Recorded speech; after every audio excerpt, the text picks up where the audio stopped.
microphone. As we're waiting for our moderator, one quick announcement. A lot of folks are looking for the Internet Society's IoT paper. It's in your bag. It's on a postcard like this. And the URL is internetsociety.org/IoT if you're looking for their Internet IoT paper. Allison, thank you. And Matthew Hussey is making his way to the stage. For the folks at IAB, Alexandra and Peter, Matt does not work for the department that issues fines for colorful language at the FCC. He's in a totally different bureau, so he will not be issuing fines today. With that, let me introduce Matt Hussey. He's the Associate Chief of Policy for the Office of Engineering and Technology at the Federal Communications Commission. And he agreed to moderate a panel for us called Mobile Broadband, Keeping Up with Consumption. And I guess the question is, assuming advertising, whether it's on Snapchat or elsewhere, looks like the future mobile is bright. Will we have the bandwidth to actually use Snapchat and all the other things that we've been talking about today? So let me just hand it off to Matt. Matt's been working on these issues for very long. Matt's an engineer. And when he was in the United States Senate Commerce Committee, he was the person I would always call to try to understand what's going on in this space. So Matt, let me just leave it up to you. Thank you. Thank you, Tim. Okay. As this is appropriately titled Mobile Broadband, Keeping Up with Consumption. And I'm joined on the stage with three people, obviously. Michael Calabrese, who's Director of the Wireless Future Projects at New America Foundation. Edgar Figueroa, who's President and CEO of the Wi-Fi Alliance. And then also batting cleanup and great to join us with short notice, I guess I should say, is Allison Remsen with Mobile Future. Dominique Lazansky wasn't able to make it due to travel challenges, so we really appreciate Allison filling in on such short notice. And so as the kind of brief description talks about, we're kind of really, and I also think it's kind of apt that Steve Case recently talked about the internet third wave, and we're kind of, and I've also heard that we're entering the golden age of wireless. There's just been an absolute explosion. As you can see, there's just so much. I mean, the past three panels have talked about smart cities, connected smart cities, talked about the Internet of Things, which Cisco, I guess, estimates about 50 billion with a B devices to be connected to the internet by 2020, I think. And then also now we just talked about the increasingly evolution of mobile rich content or dynamic content of the internet, and really trying to find additional revenue streams from that. So there's really going to be another continued explosion. And so I guess we just get right into it. We're talking about this consumption. Obviously you need networks and spectrum to provide connectivity for all that consumption. And I guess the question I would first pose to the three panelists is just, what is the current state of the broadband market? How does it look with these growing areas that are obviously consuming a lot of bandwidth? So I'll turn it over to, I guess, Edgar first, since he's to my right. Sorry. Sure. So one of the commitments that the organization I work with, Wi-Fi Alliance, has made is that we're going to do our best to stay ahead of demand. And we've been doing that for very many years. Many of you may know Wi-Fi has only been around for about 15, 16 years. And we have never secured any more spectrum than what was originally available for unlicensed use. And we started with 11 megabit per second speeds, and today we're over a gigabit per second. So one thing is absolutely getting more out of faster speeds out of the spectrum that's available. The other is optimizing more. So in using the same spectrum, we're able to get a lot more devices on the network in addition to dispatching the traffic much faster. And we maintain that legacy. There's a number of additional enhancements to Wi-Fi, including the next generation of Wi-Fi that are just on the horizon within the next few years that are going to continue to deliver generational improvements over the capacity and the speed of the Wi-Fi network. So we're in the middle of this. We're very committed to doing that. However, there's still also the spectrum crunch that we all hear about, and naturally we're right in the middle of that. So we suspect that over the next few years, Wi-Fi is going to be doing more with other spectral domains beyond 2.4 and 5, which have been the two places where Wi-Fi has traditionally played. So we're looking at 900 megahertz, which is already available. We're looking at additional spectrum that might be available in both 5 and 60 gigahertz spectral domains. And in addition, we've all heard about the possibility of spectrum sharing through different mechanisms, and that's something that we're working on as well. Okay. Well, picking up from there, I mean, certainly this exponential growth in demand is very real. Mobile data traffic has increased by 60% year over year for the last 4 or 5 years at least, and is projected to continue more or less at that rate. And a 60% compound growth rate, is just enormous. And even at this point, we're still not quite to 70% take up of U.S. adults with smartphones, which means there's still room for growth there. So we'll have even more demand. And then there's the Internet of Things, the 50 billion devices as we begin to interconnect everything and want to use much more high bandwidth applications. So for example, video is already on mobile devices is heading towards 80% of bandwidth and growing. So, some years ago, the former FCC chairman, Julius Janikowski, talked about a spectrum, not only a spectrum crunch, but in a different speech, a spectrum crisis. And I assume that was just his way of putting some urgency to the issue.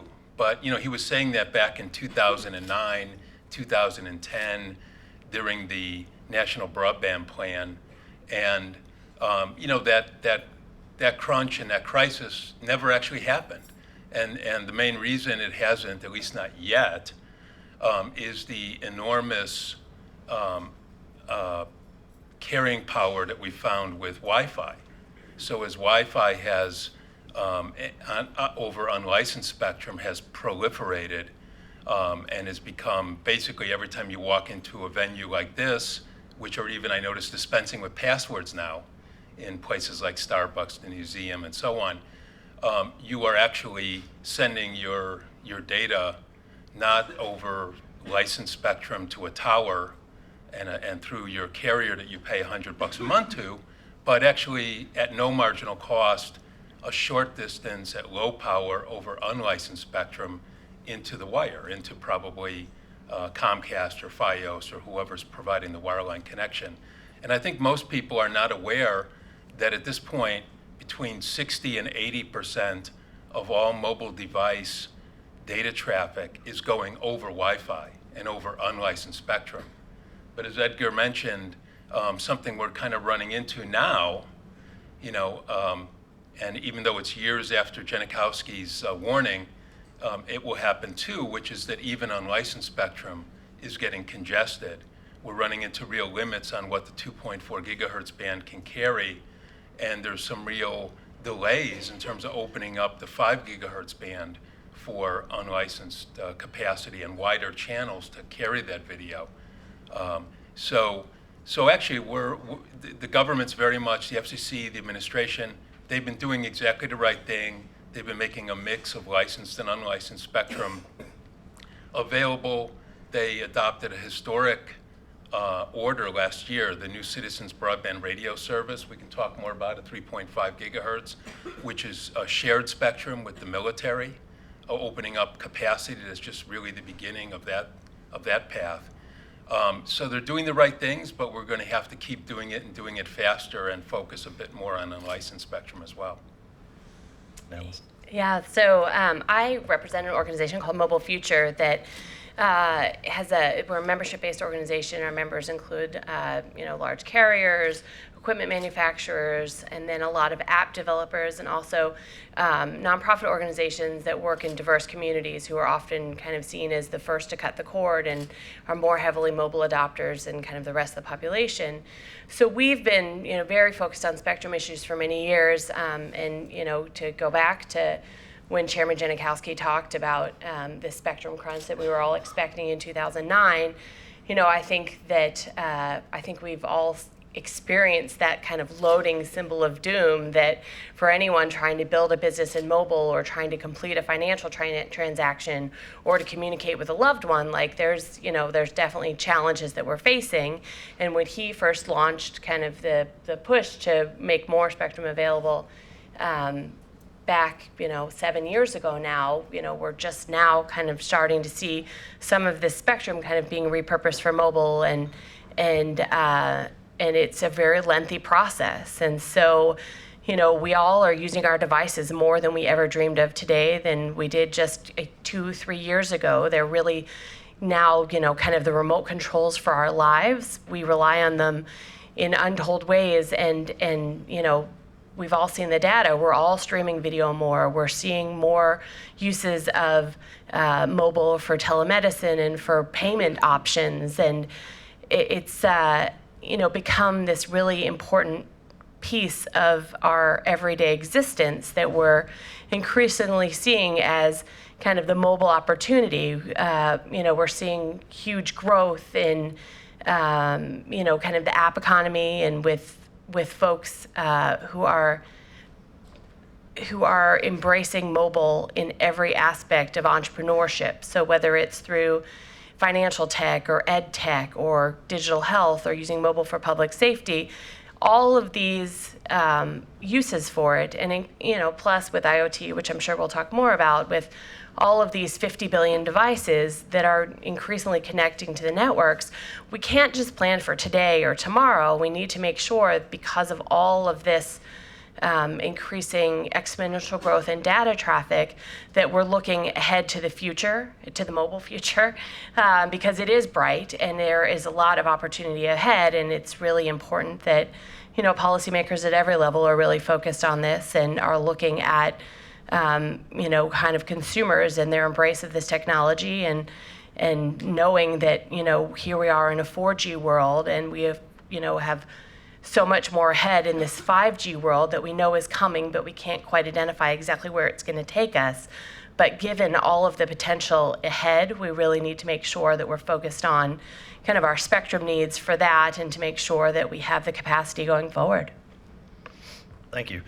And one question, certainly that the description of this panel touches on, is while the U.S. has certainly been the clear leader in the mobile broadband space, the internet is global, and we've seen, they're actually globally, there are more mobile users than there are internet users. So we do see a lot of developing countries that don't have the wireline infrastructure, that are using wireless as a way to provide connectivity to their citizens. And we've seen a lot of aggressive R&D investment, and in other areas, specifically the Pacific Rim. And so I guess the question is, while we are the leaders and a lot of countries have looked to us, there are also a lot of countries that are chomping at the bit to surpass us.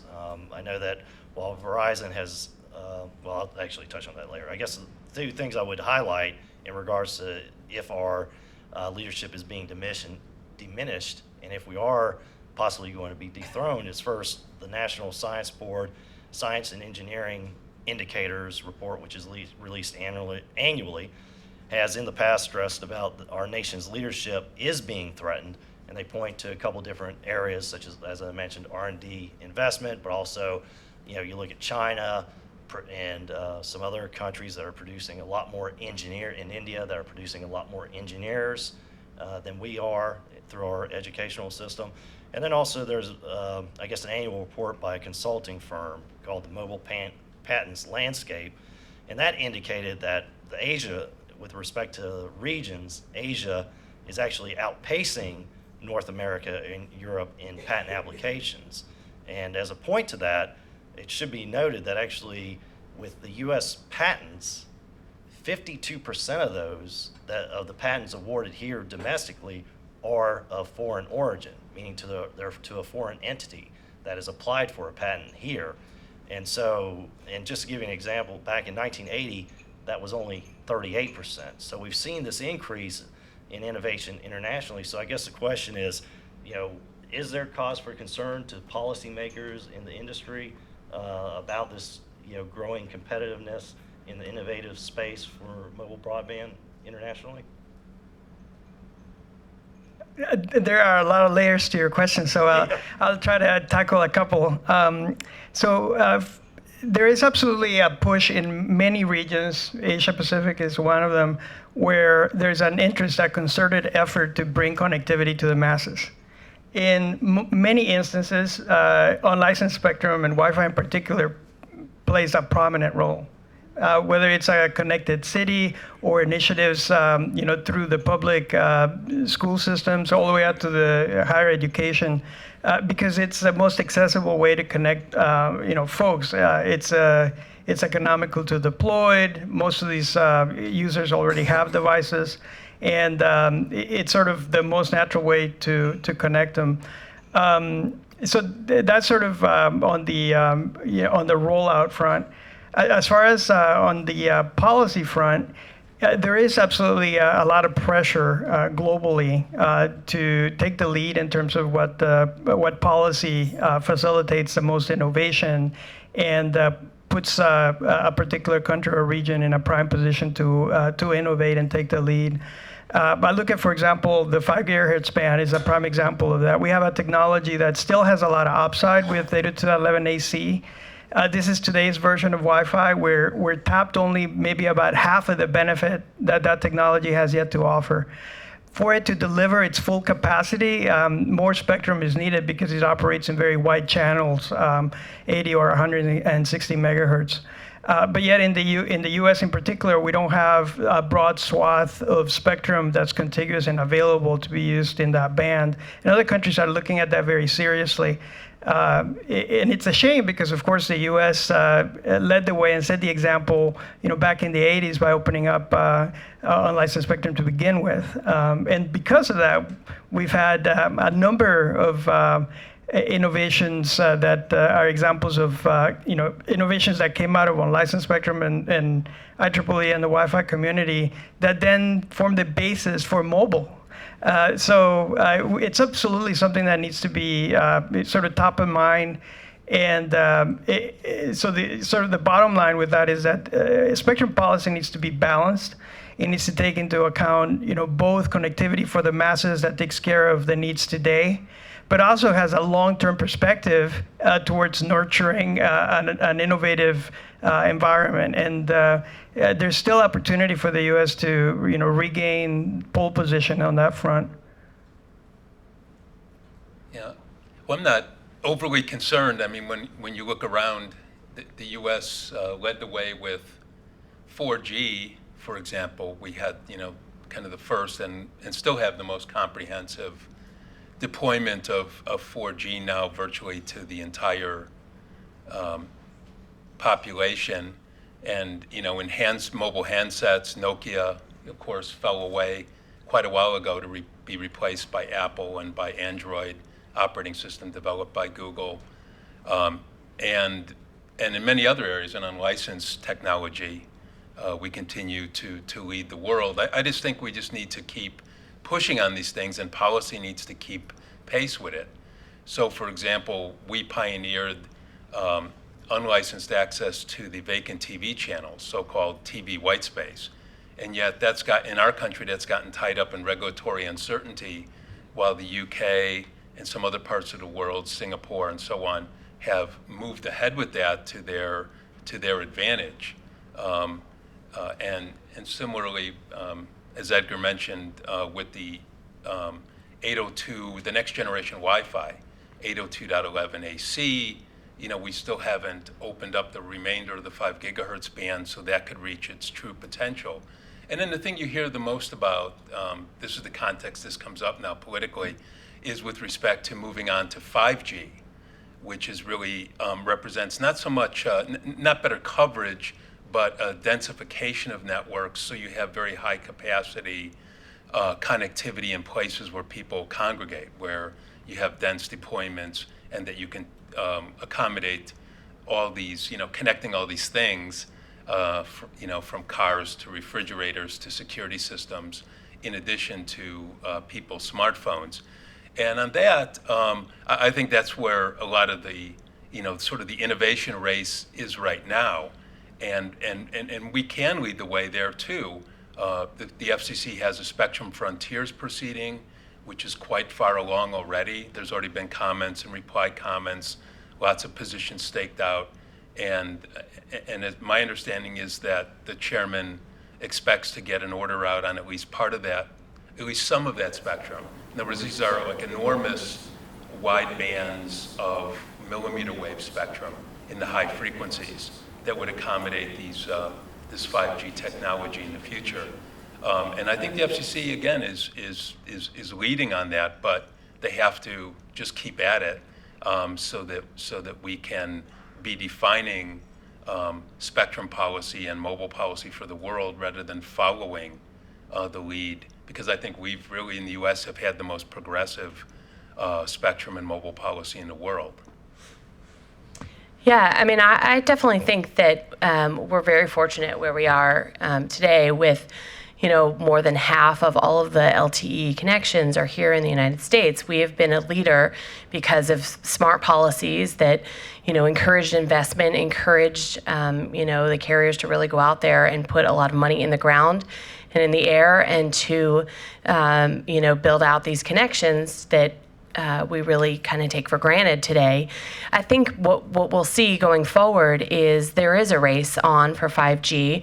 We see South Korea, aiming to have trials set by the 2018 Olympics, Summer Olympics, Japan also for their Olympics in 2020. Europe is very focused on this, in kind of not too distant past. Europe was really in the lead on 3G, and then the U.S. Our policy structures were much more encouraging for the significant investments we needed, and so we saw a huge boom here in the United States, and that is, we can't take that lead for granted. We need to make sure that the policies in place are still encouraging all of this investment. This is a really expensive endeavor, and we're talking billions of dollars. I think last year, wireless network operators invested $28 billion in the infrastructure, and that's a lot of money.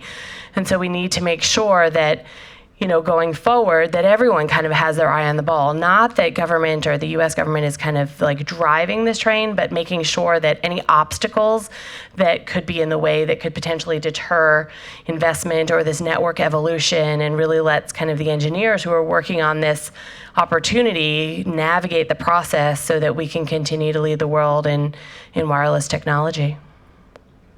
Okay, well, great. And I guess that's leads into my next question is, when we're talking about, trying to make more spectrum available, the president has a goal, which I think a lot of people are very aware of in here, is to make 500 megahertz available by 2020.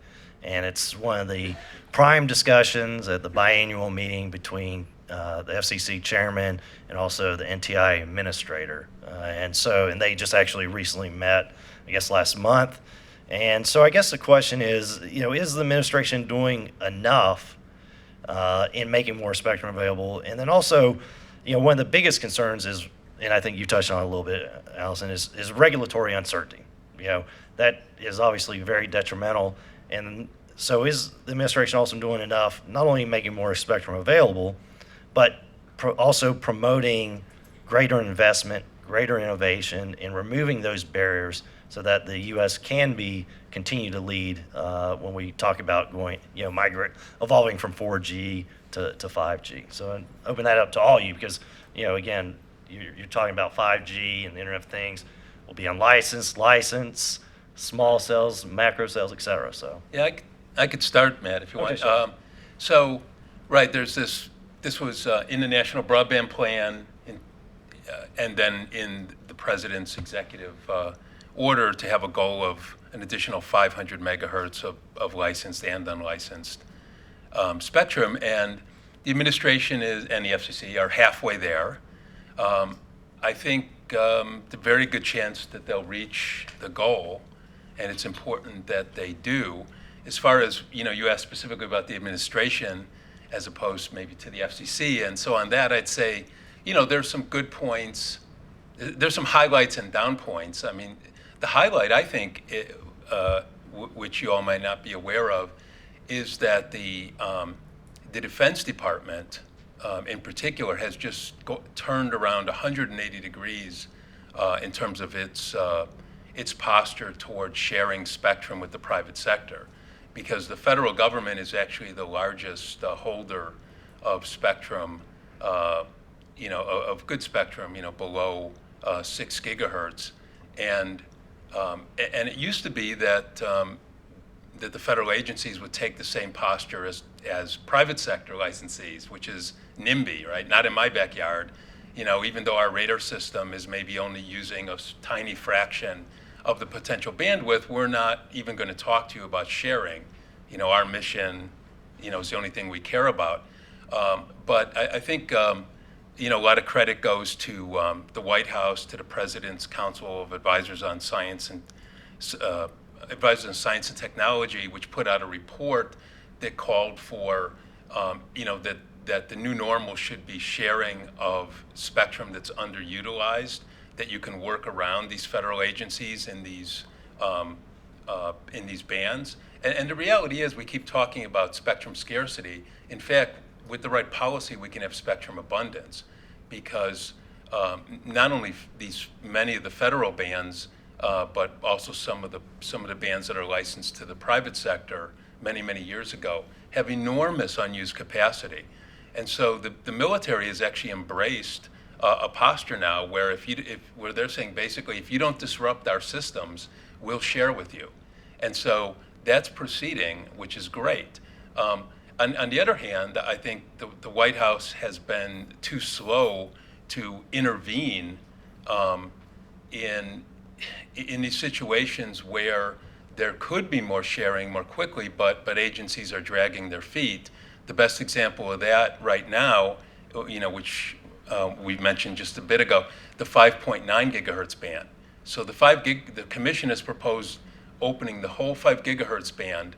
Most of it would be shared with military radar, but there's a portion at the top of the band that had been assigned to the auto industry for auto safety and other things 16 years ago. It's not been used. And it's actually possible to share at least a good portion of that band with gigabit Wi-Fi. And really, it's a situation where the White House needs to sort of knock heads, you might say, between Department of Transportation and the FCC and reach a win-win compromise that gives the public, both auto safety, if that's what transportation wants to do. They're considering a mandate for vehicle-to-vehicle signaling, and better Wi-Fi, which is quite possible without disrupting auto safety. So the White House just needs to be a little more aggressive in pushing what it's already started, but it's going down the right path in general. I'll jump in. So, from a policy perspective, like looking at spectrum, the broadband plan was tremendous, and the president's memorandum on wireless was tremendous, but those were several years ago. And at this point, this takes a long time to repurpose a lot of the spectrum, whether it's coming from the broadcasters today or the Defense Department tomorrow or other aspects of the federal government. This is a long-term issue that we're dealing with. And so the one piece that I think we need to make sure that our government is focused on it all in all parts of the city really is looking at not just the near term, but also, planning for what happens after 2020, what happens when, we get to 5G speeds that are carrying even more of our data and delivering it in faster speeds, more similar to the home experience that we have today. So this is a constant evolution here, and this is, it's certainly an all of the above approach, whether it's unlicensed or licensed or sharing. The other part of your question was really talking about certainty, and I think that we're seeing a lot of challenges in the sharing environment where, some of the parameters that are set out there might not be long enough to really make a long-term investment. That's something that we really need to be focused on and making sure that this is working in every arena. The other part I would say, just for those of us working in the internet space right now, The other big piece of uncertainty right now is what the court's going to do on the open internet proceeding. So, this has been, we've seen tremendous growth in the wireless sector from really, the 1G world to get to 4G with very little government involvement. And the FCC's rules last year really took a very different turn for wireless, which is a very different, very competitive market. Any one of us today can go out and switch carriers and, find a different provider if we're unhappy with our service. But for the first time, we're, finding that wireless is now subject to Title II utility regulations. And, there's still a lot that has to be figured out here. Everyone's kind of waiting with bated breath to see what happens in the courts in the next day, weeks, months. That's unclear. But certainty in an industry, in a sector that is so investment intensive is really critical. And I think there's some room for improvement. So I'll just mention, coming back to one of the points that Michael, you made, in the Wi-Fi world, there absolutely has been a trend of exploiting traffic that we have been able to handle. And I think in part we've been lucky and we've been good, but the reality is we'd like to see even closer collaboration with policymakers, between policymakers and industry, to get some of the regulations spot on, right? So that there is no vacillation once the regulations get into place, that industry is ready to take advantage of that and implement into those new bands and frequencies that become available to the benefit of society. There's been a couple of examples where maybe we need to have continuing dialogue to make sure that that we get those regulations clear enough. That there's minimal risk in implementing those in those frequencies. I'm thinking specifically of 3.5, for example, and TV white spaces, which have been mentioned.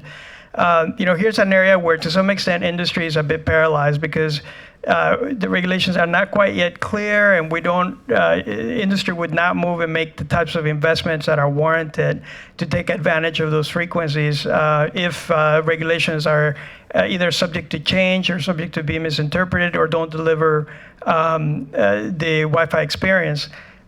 Just to make a finer point of that, for example, in 3.5, there's a general access authorization as a part of that, but it's the exclusion zones and the amount of bandwidth for the channels that are available.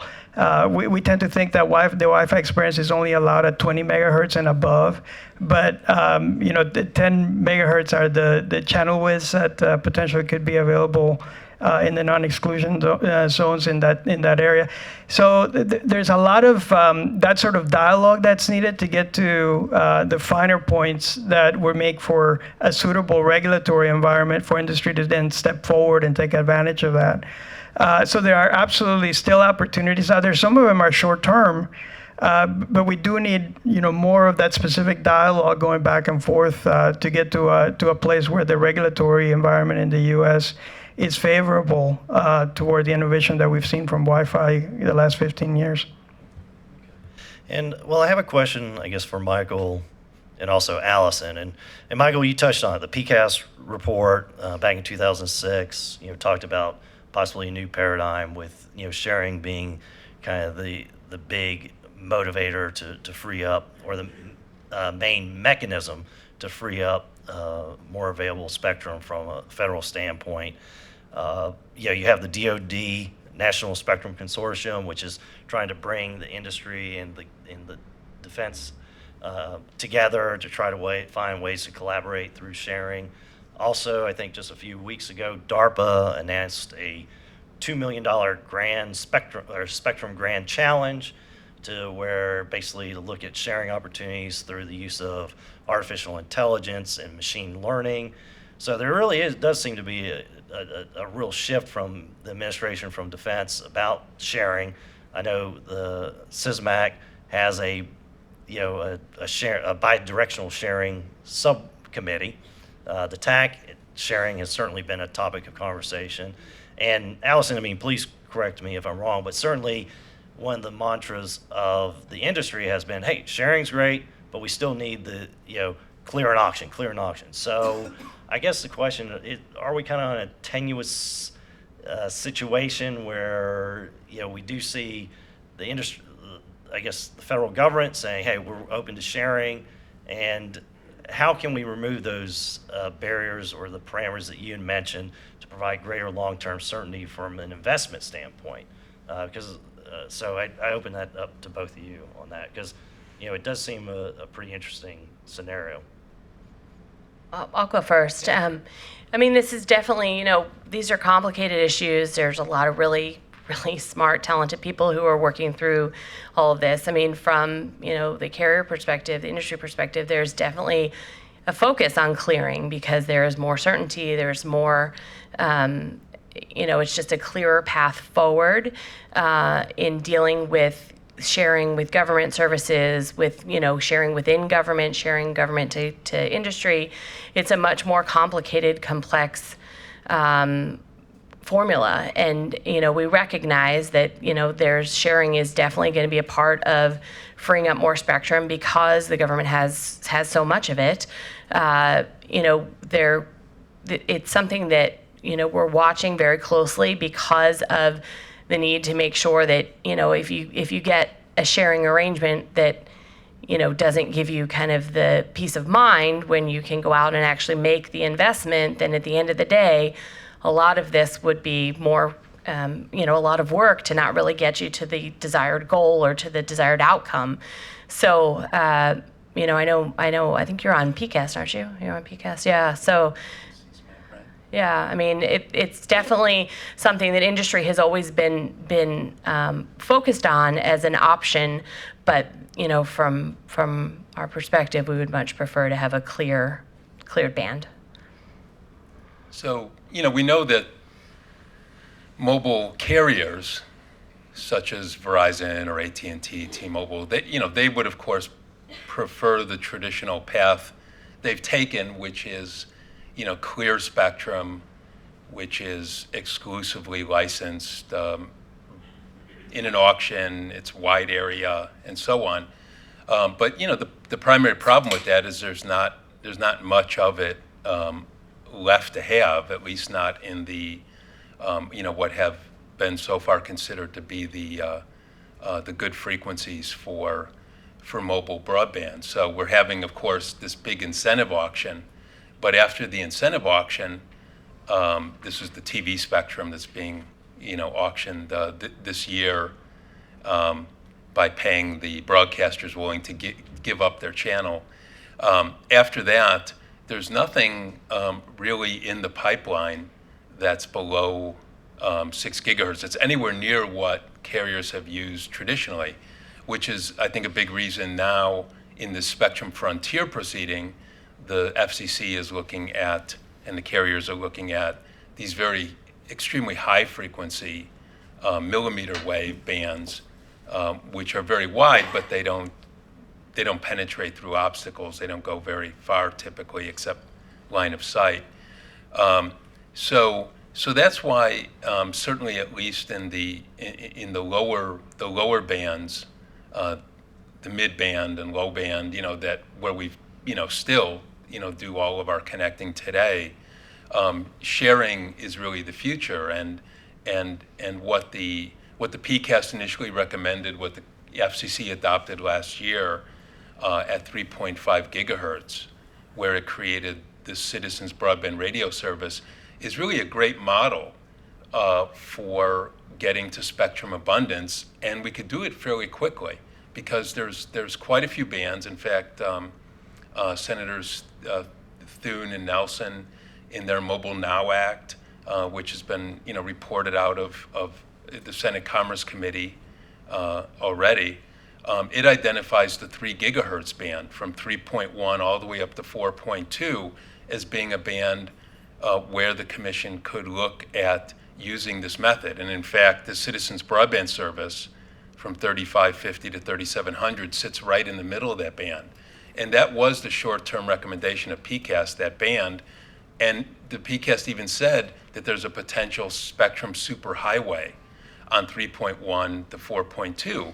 And it's not because there aren't licensees. In fact, all of it's been assigned either to federal use below 3.5 for private use above, but it's mostly empty. It's mostly not used, and you can have this three-tier access system where you work around the incumbents using new techniques like the geolocation database, like spectrum sensing.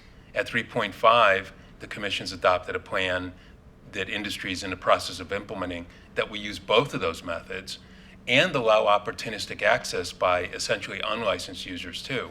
So it's available interference-free to a degree to licensees, while also being open access to many unlicensed users and protecting the incumbents from interference. So that's really this three-tier model, I think, is really the future for unlocking abundance without even needing to go up to these really, bleeding edge, high-tech frequencies. Oh, thank you. We have a few more minutes, and I'd like to open it up to a few questions from the audience. Earlier, the panel mentioned about quite a few buzzword IoT, and heard a few times, and also heard of visions or leadership. And 2 years ago, a similar panel on IoT in this forum mentioned about we can use IPv4 using NATing to deploy IoT. And earlier, the panel mentioned about 50 billion devices going to be connected to the internet. And have you ever talked about the underlying infrastructure required to make IoT a reality, which is the internet, and which need to be upgraded from V4 to V6, simply because of the math does not work? And what is your comment on how your part of the world are going to deploy IPv6 to make IoT a reality? Thank you.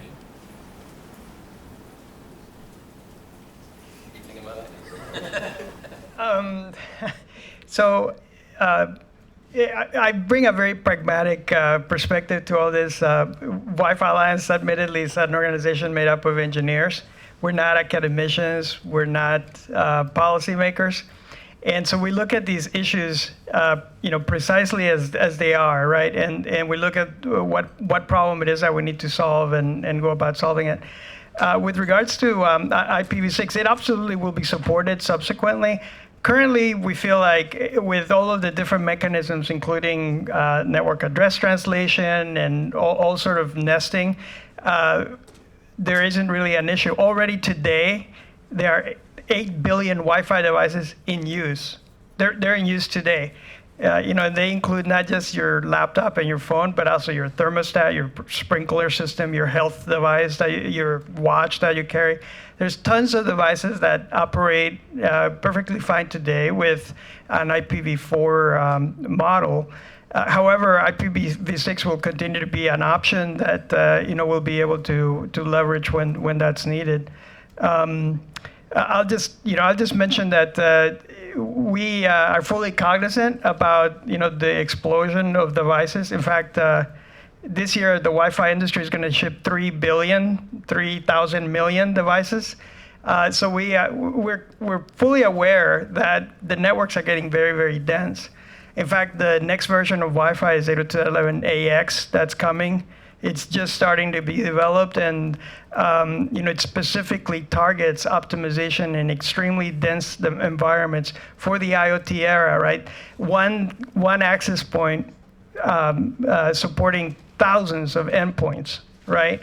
And so we're taking all of this into account already. So that would be sort of my response to that. I think we have time for one more question, possibly. Okay. There we go. Hi.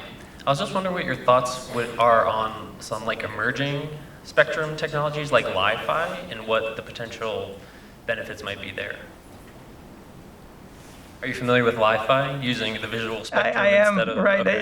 It's very nascent, right? And it's I suppose it's based on light impulses, and so it's in room only, right? Line of sight. It's It's an example of innovation, and we're always excited to see new things come along, right? We're going to need the collective brain trust to address the explosion in demand for connectivity. So that's an area that we're absolutely tracking. Mm-hmm. And I'm also aware that satellite industry has kind of been looking into quantum entanglement for secure end-to-end communications. And so, when you talk about the quantum state, that presents some really interesting avenues, not just in computing, but also in communications. So it's pretty fascinating what, the next evolution of foundational technologies for communications will be. So with that, I'll turn it over to Tim, who has some last-minute housekeeping. Yes. Thank you, Matt. Before I let Matt and the panel go, I think we have the next topic for next State of the Net Wireless, which is Wi-Fi and quantum State of the Net. But I have a very important announcement. For any follower of the State of the Net knows that anytime we host one of these things, we have biblical type weather. And today we have gorgeous weather. So for the reception, we have a full bar on the balcony right here and in the room behind you. And I want to thank our sponsors, IAB and Comcast. We want to thank Allison Remsen for jumping in, Edgar for getting out of biblical rain in Texas, Matt Hussey for a great panel, and Michael Calabrese. I want to thank everybody. Please, thank you so much for coming.